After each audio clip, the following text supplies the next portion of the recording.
Patrick Hickey, or Dr. H, as many of my students refer to me. I want to welcome you to another episode of the International Service Learning Experiential Medical Education Podcast. During each episode, I will be interviewing healthcare-focused students and faculty from high school to university that have had an opportunity to participate in an international service learning trip. Additionally, I will be discussing the benefits and challenges to international service with healthcare professionals that have served abroad, as well as industry leaders in healthcare, education, study abroad, spirituality, and those living in the countries being served. Well, it's my pleasure today to have Nikki with us, and Nikki's a student at University of South Carolina, bio major, psych minor, member of our honors college, and sophomore, I believe. Junior. Oh, junior, sorry. I apologize. Yes. And again, I believe on the pre-dental path. Is that correct? Yes. Well, Nikki, if you don't mind, just share with our listening audience a little bit about yourself. I'm from Lexington, Kentucky. So I came to the University of South Carolina because my brother actually did, and I came to visit him all the time, and I loved it. So I applied to the honors college here, and like you said, majored in bio and minored in psych. So that's been really awesome. And I am in Delta Zeta as well. I'm in the Pre-Dental Honor Society, Delta Delta Sigma, Delta Delta Sigma. I'm in the Biological Sciences Honor Society. So I have my foot in a lot of doors on campus. It's been really cool to be able to meet a lot of different people from different walks of life. So yeah, well, a bit about me. I like that you're on the dental path. I started working with healthcare-focused kids many, many years ago, and I've never, still to date, had that many dental, which I don't know why that is. Because of that, I'm meeting more and more dental students. But when you compare the nursing and the pre-med, it just seems like it's a small carving. Have you found that yourself? Yes, I definitely agree, especially when I first got to college. I didn't even know really, because I didn't come to college as a pre-dental student. I was pre-PA originally. But I mean, I didn't even realize that pre-dental was something that a lot of people did, or that there was even organizations dedicated to it. So it's kind of hard to find if you're not looking for it, but I think it's a growing field. I think more and more people are slowly discovering that it's a great path to be on. So that's good. In the short time I've met the pre-dental students, one thing I've found that's a common denominator is quality of life with the profession, in that the working time, days mostly, no weekends, no call, and who wouldn't want that, right? Yeah, it sounds great to me. Well, listen, we appreciate you being here today and part of our podcast. You're rather unique in that you've already been on a international service learning trip, and now you're going on a second, but this time leading. So if you could just tell us a little bit about your first experience and then what you're anticipating this time as a leader. Yeah, my first experience was in the Dominican Republic. It was really awesome. I went with a team that included both medical and dental. So it was pretty unique because I got to see not only like the dental school there and spend time with them, but also had the chance to spend a little bit of time with the communities and the medical team, which I know that's not what, I want to do as a profession, but it was really cool to just be able to see their perspective on things and be able to be a part of both teams. So last trip, we mainly stayed in the dental school there, and we got to observe how their students learned, how the teachers, how their whole school system learned. And I thought that was really cool because I didn't even know we were going to get to do that. So it's a very fun little surprise. We got to serve a philanthropy they have over there for sickle cell anemia children, which was really cool. So I had a really great experience, and I just wanted to be able to give some insight to other people about how great the experience was and be able to lead a trip of my own. So that's why I'm doing it. So with leading a trip of your own, what has that been a huge challenge while going to school full time, keeping great grades and herding a group of students all together?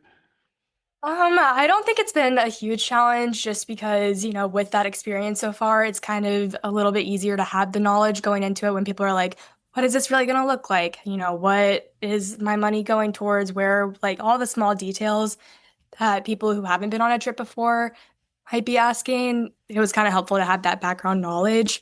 So I was able to answer their questions quickly and just kind of, encourage them. And explain to them why that this is such a good opportunity. So wouldn't say it's been a huge challenge. Definitely, it's been hard, like timing wise, because a lot of people want to be home for Christmas. But I think the Christmas season makes it even a better way to spend the season of giving back to Yeah, people. for those So who are listening, what are the dates for your trip? yeah, my trip is from December 16th to December Wow, 22nd. that's great. So nice. It's going to be a Christmas gift, so to speak, that you're giving to Yes, others. yes. For those people that haven't gone on the trip before, what are those number one and two fears that you had a year ago going on your first trip? I think my first fear was probably that I wouldn't know anyone going or I wouldn't, feel close to my team. I feel like you see all these pictures on like social media or stuff and everybody looks like they're best friends. And I was like, I don't know anyone who's going. Like, I hope we can like become closer, which is definitely true. I mean, experience like this one, like you're bound to, you're sharing such a rare experience with people. Even if you don't know them before, you definitely will get to know them by the end.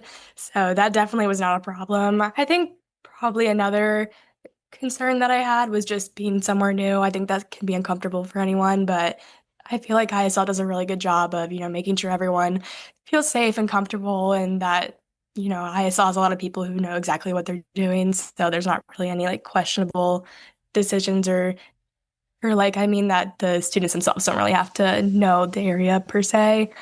So that was really helpful. Students in the past have shared that the unfamiliarity with the language in the country that they're in was a big challenge.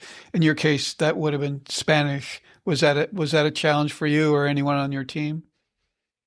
I think that specifically for me, I can understand a good amount of Spanish, but I'm not very good at speaking it. So I think my like main challenge was trying to communicate what I wanted to say when a translator wasn't available. 'Cause I could know like pretty much the gist of what they were saying, but I just wanted to be able to respond. And sometimes it took a few minutes to get the right words across. So I think that was a challenge. But, the more time you spend using the same terminology and saying the same things, it becomes easier. How about food or accommodations? I'm sure that's a concern Um, going beforehand. I think some people, might have concerns because, a lot of people haven't experienced what it's like to live in accommodations that are different from ours. But honestly, that was the least of my worries when I was there. We stayed in a really nice, not like, a five-star resort, but I had everything I needed. There was never a question of, do I not have the right food? Or me personally, that was my least concern going on a trip like this. Does Are there from the last trip, then we'll move to the future one. Was there anything, a patient or situation or scenario that kind of stood out for you? I think that one of the patients that stood out to me most, like I said, we hosted like a clinic with the dental school the last day of our trip for kids with sickle cell anemia. And, kids and the dentist don't really get along. I learned that is not just something in the United States. That is a pretty much universal fear, which, is totally fair. We have loud, sharp instruments that are coming near your mouth. So I totally understand. But, it's kind of hard when you're obviously as, an adult, that what you're doing is just going to help the children. But obviously it's kind of hard to convey that to a small child. So I think just a few of the patients that I was with that day were just very apprehensive and very scared, especially with people they don't know, taking them back and just trying to clean their teeth, which isn't a super like invasive procedure, but they just, it's fear of the unknown. They don't know what's going to happen and just trying to console them, especially from like another language was a big challenge. But there was this one little boy in particular who was so scared. He wouldn't even want to lay back in the chair. He just wanted to stay sitting up and not even go near. But with one of the little polishing hand pieces we had, like started playing with him and like touching it to his finger and just like showing him that it was not scary. And I think us being able to eventually clean his teeth was just like a big moment because he kind of like trusted us and just having that like patient trust was really cool Well, even with a small child. establishing rapport, like what you described, is huge. I mean, taking that extra time to make a difference, that positive influence that you had on that child probably would help in the future when he goes back for more visits because Yes, sometimes exactly. when you're scarred you're afraid to go back or you have a really painful experience, so taking that extra time to do that, that's great you did that.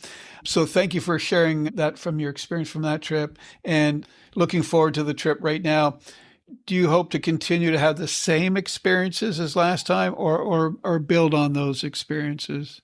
Uh, I think there's always room to build on your experiences. Obviously, I loved last trip and I would love to experience the same things again, but just using my experience and letting everyone know on the team, like it's okay to like, you don't have to be scared to talk to people or like don't view like your language barrier as like an excuse to not want to interact with people because like they really do want our help and just to be able to give my team advice, I think is a way that I could build off of last trip, but I had a great time last trip and I would love to experience some of the same things again too.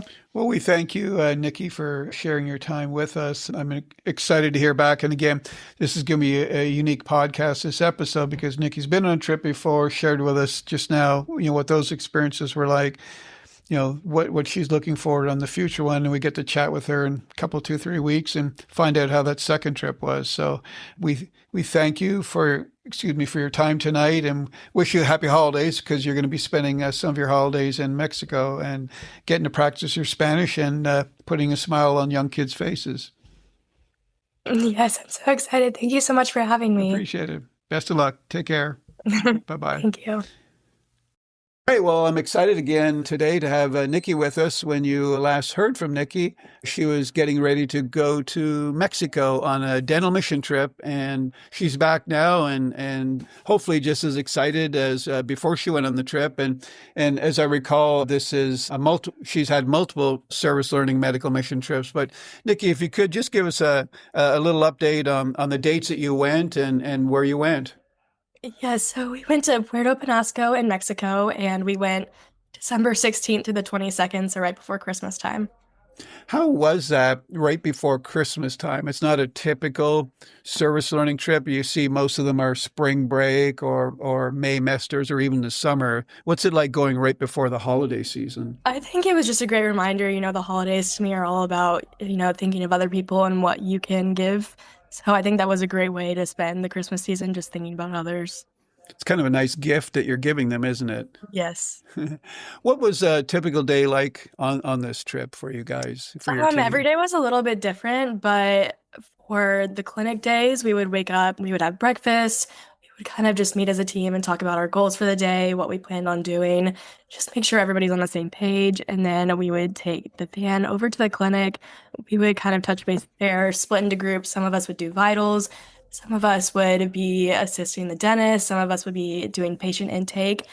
We would just go ahead and split into our groups and start our jobs. And then we kind of just rotated as the day went on through the stations until about lunch. And then we ate lunch and we would kind of come back to clinic, do the same thing, keep rotating. And then we would wrap up for the day and go home, maybe do some shopping or go out to dinner, and then just bond and go over the day. How many dentists did you have on this trip? We had 2 dentists that were working with us. Okay. And I know you already had experience going into this trip. What about the students that did not have any dental or very little dental experience? What was it like for them to try to learn about the different instruments and the techniques? How did they get up to speed? Yeah, it's definitely overwhelming. Dentistry has a lot of different complicated names for, terms of instruments and procedures and stuff like that. So I can see how it would be intimidating for them to just kind of be thrown into that. But the dentists were really helpful, and, people on our team that did have experience, like myself in a dental office, we kind of just all helped each other out, learn as we go and learn what instruments they needed for certain procedures. And then we were kind of able to just learn, like I said, learn as we go. It was definitely something that was a challenge for some people, but I think in the end it helped us grow as a team a lot. Now, I don't have a lot of dental experience, but I do know there's a different system for numbering the teeth or something like that. I don't even know what they're called, if it's an American system or another system. Were there 2 different systems, and if so, how did you get up to speed with those? No, it was actually the same system, which I thought was interesting. So they numbered the teeth 1 to 32. So when we would we took surveys of patient, like if they had anything in their mouth that was concerning, would note that and write on this little chart what tooth it was and what we thought it was. So it was the same thing, and it was, I guess easier to translate what it would be from what we're used to in America. But Now, with those surveys, what was the state of dental or oral hygiene? What was your experience? Something interesting that I noticed is that dental floss is not really a common thing that people use. I would say that brushing twice a day is probably pretty standard in Mexico, but every time we asked people if they'd use floss, some people didn't even know what it was. So I thought that was very interesting. Now, did you have a range of patients from childhood to elderly, and what were those age groups? Yes, we had mostly adult patients, but we did have some child patients as well. So when you're dealing with the pediatric patient population, and not to get into too many of the procedures, were there challenges, especially if you had to remove a tooth or do some drilling or something like that? Yeah, mostly for the kids on at least in this experience, we didn't have to do anything too invasive like extractions or something like that. But with kids, it's always very hard because they're scared of the dentist and they see all these big sharp metal things coming at them and they don't want to, get hurt, obviously. They don't know that the doctor's just there to help them. So it's always a challenge trying to console them. But Guess it's no different in Mexico than it is in the United yes, I would States. say that dental anxiety for children is probably a universal thing, in my opinion. What was the most surprising thing that you encountered or saw, if there was anything that stood out? I would say probably one of my surprises that I had. We went to a men's rehabilitation center one of the days, and we just kind of got to talk to some of the men who were there. And there was this one man who he spoke English, so it was a little easy for us to like really talk about a lot of different things without the interpreters. So he was telling us about his life because he used to live in America and he got deported, and he was just telling us about his story. And I have just never met a more like hopeful and positive Mhm. man in my life. So I think that was very surprising, especially in the men's rehabilitation center, just how hopeful and how much of a positive outlook they had on life. So that was really awesome to see. Well, it was probably great that you had that opportunity to speak with him also, because I'm sure you made just as big an impression on him by having that interaction. So Yeah, that's when we great. left, he like shook every person's hand on the team. And it was really cool to see how thankful he was that we were there. Now, on the dental side, were there any dental caries or any dental situations that really stood out? Yes. So we saw a lot of, deep decay in some patients. So that was kind of hard because there's only so much we can do in our clinic. We Mm. can only do really basic fillings, basic extractions. So if there's like a big infection at a root of a tooth or something, we don't have the surgical capacity to treat that as it should be. So that was probably hard knowing that we couldn't accommodate for everyone, but we did what we could. So what do they do for cases that you can handle? Like when you say a deep infection, do they have a process where they can refer them to a hospital or something like that? Honestly, I'm not really sure what the process looks like because I think it's different for everyone depending on, their like financial status and what they can afford because healthcare is very expensive over there. But I would assume it's similar to what it is in the US. If you have a deep infection like that, you probably need antibiotics, you probably need some other treatment, and you might have to get it like surgically extracted as well. Now, you've got dental experience going into this experience. How did the dental system, you've already indicated that floss isn't something that's normally used in Mexico. What other differences did you see? I mean, did you see dental hygienists and because you're used to that system here in the United States, and were some of the instruments a little bit different from what we use? I'd say there was a few main differences that I noticed. One difference is that the dentists there don't usually work with assistants. So I thought that was very interesting because, in America, we always have a dentist and a dental assistant working on procedures together. But the dentists usually just, they're kind of I don't know how they do it because you need so many hands to hold all the tools at one time, but they just have adapted to doing things themselves, which I guess was really nice that we were there to help them, so it made things go smoother. But overall, in Mexico, dentists don't really have assistants like that. So I thought that was interesting. And then another thing that was interesting is that in Mexico, it's required to have glucose readings for every patient that's going to be treated. And we just don't do that in America. So I thought Huh. that was interesting. What was the rationale for that? Do you know why they? It's if your glucose is above a certain level, you're not allowed to receive anesthetic because that could be problematic. Oh, wow, that's We don't do interesting. that in the US. So I don't know. I thought that was interesting. How did this trip change your perspective of our healthcare system here in the United States once you've returned? I definitely am very thankful for the healthcare system we have here, especially in dentistry. I feel like our system is very preventative. We focus a lot on educating patients to how to avoid cavities before they even happen, which I feel like that wasn't as much as a priority with the people that I spoke to in Mexico. It's more about, treating the issues once they arise. But in the US, I Mm. feel like we're really good at, providing patients with the information to prevent these situations from arising in the first place. Well, speaking of prevention, are they scheduled for annual cleanings or dental hygiene checkups, kind of sort of like what we are here in the United States?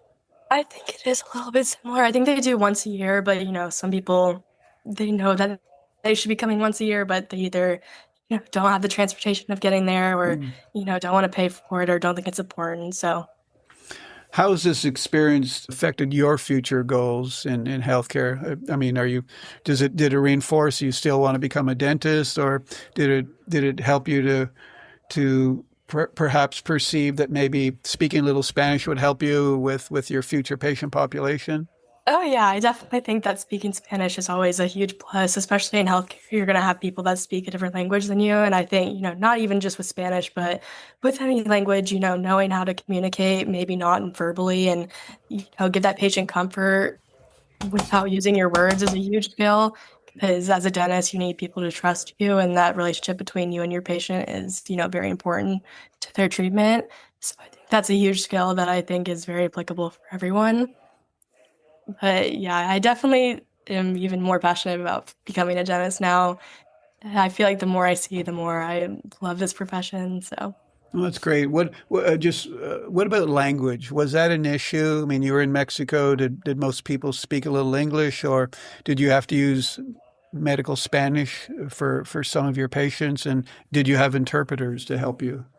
yes, we did have a few interpreters. Our team was actually really special. We had a few students from USC that spoke Spanish, so Hmm. we kind of had a little like double interpreter action going on because we had like some designated interpreters, but we also had some people on our team who were kind of willing and able to do that as well. So I feel like that made our experience a lot better just communicating because most people understand a little bit of English, but it's always easier when you can speak freely and fully with someone. Now, dental issues aside, you did vital signs and glucose checks on patients. Were there any other medical problems that you detected? I know you're in a dental clinic, but like hypertension or anything like that? Did you find any of Yes, that? so actually in the men's rehabilitation center, there was a man that we took his glucose and it was super high and we were kind of just talking about his symptoms and what his life was like. And obviously we're not, physicians, we can't diagnose or, really suggest that a patient has anything, but he was showing a lot of symptoms that were similar to diabetes. So it was kind of just interesting to reflect on that and think about maybe he has some condition related to that and he Hmm. doesn't even know about it and Yep. it just kind of makes you think many people are probably struggling with things they don't even know about, so even just like being able to tell him like that his readings were that high and just letting him be aware of that even though it wasn't dental related was also really cool. Well, that's great that you share that experience. And excuse me, excuse me, moving forward, you may have a patient in your future clinic that you may detect has hypertension that had no idea that they had it. So it's great that you were able to pick that up and hopefully refer him for some extra help. For students that are considering a similar trip to yourself, and a lot of students may be on the fence, is this going to be good for me or not, or is it going to help me to get into grad school? What would you say to them about this experience and should they go for it? I will always say go for it. I think trying something new and different, something that maybe puts you outside your comfort zone is always an opportunity for growth. And I think, you can't really go wrong with that. I think for dental specific, it is a really good experience to just open your eyes to a lot of other cultures because not every country treats dentistry the same way. I think in order to be a dentist, you have to understand those differences and understand how people think about the dentist and view their oral health, even when they're not from our culture. So I think it's very important. Well, now you've seen dentistry in 3 countries. Is that right? Yes. Yeah. So USA, Mexico, and The Dominican Republic. Dominican Republic. Yes. What is your overall perspective of those 3 countries as far as dental care? I would say it's kind of hard for me to say in the Dominican Republic because most of our experience, we were actually in the dental school. So, obviously everyone that's in the dental school is going to be very focused on oral health, and that's really the main topic of conversation. But we didn't really get to go out in the community a lot and treat dental care like we did in Mexico. So I think I probably have a little bit of a skewed perspective in that way. But yeah. Well, Nikki, thank you so much for being such a champion for dental health care and dental hygiene and for leading a cohort of students and hopefully for exciting students, that are pre-dental that are wondering about, is this a valuable experience for me? And knowing that you've already had these experiences, we really appreciate what you've done for your cohort of students. Any last words you want to share with our listeners before we sign off? I don't think so. I'm just really thankful that I was, able to go on both of these trips. I think that's a really unique experience, and I would just encourage anyone listening to, go for it if you're thinking about it, because you never know what it's going to lead to. Well, I like what you said. Step outside of your comfort zone, and I appreciate that. And that's what experiential medical education is. Stepping out of your comfort zone, getting out of the classroom setting, going to a foreign country. Being challenged with language, a different culture, different food, and you've experienced that a couple of times now, and have done exceedingly well with it. So appreciate your time today, and I look forward to following your progress. All right. Thank you so much. I want to sincerely thank our guest, Nikki, for her willingness to join us on the International Service Learning Experiential Medical Education podcast. But most importantly, I want to thank Nikki for the passion that she has shared with us. Nikki is a great ambassador for dental care as well as service learning, and I'm sure that her future patients and their family members will be very privileged to have her as their healthcare provider. I am hopeful that by sharing details from her 2 service learning dental themed trips, that she will have inspired other dental students to step out of their comfort zones and to go for it as far as pursuing a similar opportunity.